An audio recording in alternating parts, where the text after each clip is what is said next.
Hi everyone, I hope you're doing all great. I'm Birgit from Koba.Siani. Welcome to my channel and welcome to this new video here. This autumn and winter I have the plan to sew some samples of my Rebecca jacket, the short version, in different furs, of course fake fur. And this is the first video in this series. Probably there will be 3 videos in total, but let's see what I will find. So how you already can see here what I'm wearing here. I'm wearing the short Rebecca version with a small knit collar in a fur that looks a little bit like sheep fur but is printed with a Leo pattern.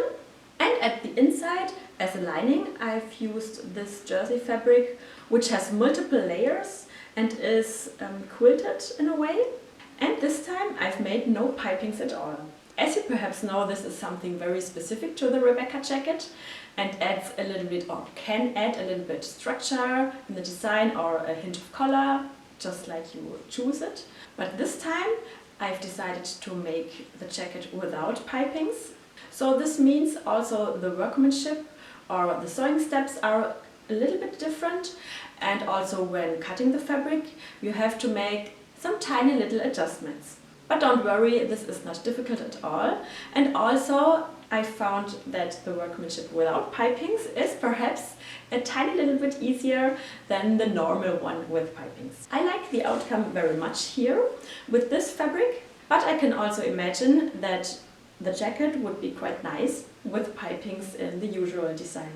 But here in this video I'll show you the sewing steps which are different to the original Rebecca sewing instruction. So let's start into the project. Have fun sewing! The first main change already happens when cutting the fabric. Here I'm showing you at first all the pattern pieces out of the outer fabric. These are here all the Leo pattern pieces. At first, please cut the hem at the front and the back 2 cm longer than on the paper pattern. Then also the neckline edge as well as the center front edge are cut 1 cm bigger than on the paper pattern. On the sleeve we also have a hem, so this one is also cut 2 cm longer than in the original pattern. The rest of the sleeve as well as the shoulder seams are cut with the original outline. At the pockets we need 1 cm seam allowance more all around.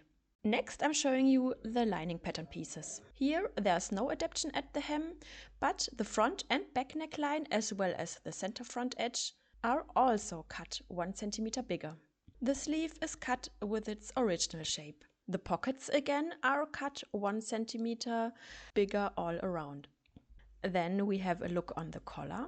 This has to be cut smaller. We reduce 1 cm on each long side so that the new color looks like this in comparison to the original pattern piece. Before starting with sewing, I'm ironing on some reinforcement for the press buttons later. I'm using here some wonder dots, but I found these a little bit impractical this time as I couldn't feel them through the thick fabric later when installing the press buttons. In hindsight, I would just iron on a strip of interlining all over the placket. Then I'm continuing with the pockets. The 2 layers are just pinned together with their right fabric sides facing, and then the layers are sewn together with 1 cm seam allowance. Remember, this is the seam allowance we added. Please sew all around, but be sure to leave an opening of around 8 cm so that the pocket can be turned around to the right fabric side later. After sewing, the seam allowance is trimmed. At the corners at the top I cut off the seam allowance almost completely. Only at the reversal opening I don't cut anything. And then the pockets are turned around to the right fabric side. Afterwards I add a stitching along the upper edge of the pocket, but this is not really necessary unless your reversal opening is on that edge.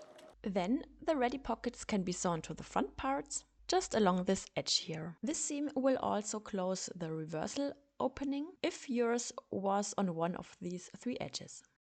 As a next step, the pattern pieces of the outer fabric and the lining are joined, means the shoulder seams are closed, then the sleeves are sewn in, and at last the sleeve seam and the side seam is closed. Everything, of course, with 1 cm seam allowance. In the lining layer, it is important to leave again a reversal opening of around 17 centimeter in one of the side seams, so that the jacket can be turned around to its right fabric side after the sewing process.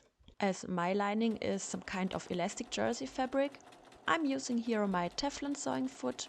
This glides quite well over the fabric and it doesn't stretch out too much while sewing. Here are now the two layers of the jacket. Now we will continue with the collar. The collar is now sewn to the outer layer and also to the lining. I start now with the outer layer and pin my collar to the Leo fabric into the neckline. Here the notches for the center back have to be aligned and the notches for the shoulder seams have to be on the shoulder seams of the jacket, of course. As you can see, the front edge of the collar hasn't to be sewn at first, like in the original Rebecca instructions. It's directly pinned to the jacket. At the center front, please pin these 2 points on top of each other. At the jacket, the center front marking, but 1 centimeter within the fabric, where the seam will start. And at the collar, this point here.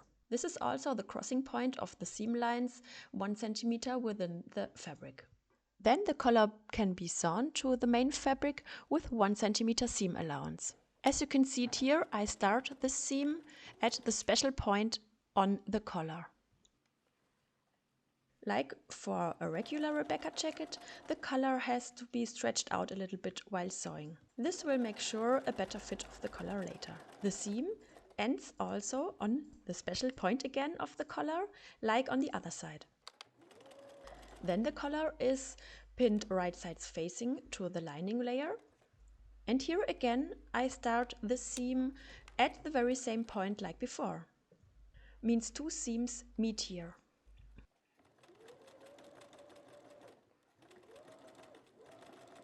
It also ends at the same point where the collar linking seam of the outer fabric ended. Please try to work as precisely as possible here. Afterwards, the jacket can be further sewn together. Next is now the hem. For this, I'm putting the hem edges right fabric sides together and pin this. Then only this single straight seam is done here along the hemline. Of course, again with 1 centimeter seam allowance. Next, the front edges and the collar can be closed. Here I'm pinning 1 front edge right fabric sides together. Then I'm continuing at the collar. The sleeves, by the way, are now inside the jacket. The collar I'm putting also to the inside and I'm pinning all the seam allowances together now. Then I can continue at the other side to pin the front edge together. At the hem, by the way, the hem seam is tilted for 1 centimeter towards the inside of the jacket. This is because we added 2 centimeter at the outer layer and nothing on the lining. Like this, the lining won't be visible from the outside later. This seam then will be done in one step. The biggest part of the seam is quite normal with 1 centimeter seam allowance. I'm showing you here the part with the collar. When the collar is reached, please try to sew as near as possible over the spot on the collar. Means the end of the seam line you see here now. Like this, there won't be a hole at the beginning of the collar at the center front. When you are behind this spot, it's only important that you sew the seam allowances together. This holds the collar in its shape. At the other side also, please make sure that you hit the seam end with your current seam, I mean the seam end of the collar linking seam, and then just continue with the other side with the front edge. Then I'm trimming the seam allowance and cutting into it along the rounding at the center front at the top. Like this rounding will get a nice shape. Afterwards, I turn the jacket to the right fabric side through the reversal opening in the lining. Now it's time to make the sleeve hems. And here it's really very easy to be confused and sew the hem together, the 2 layers together in a wrong way.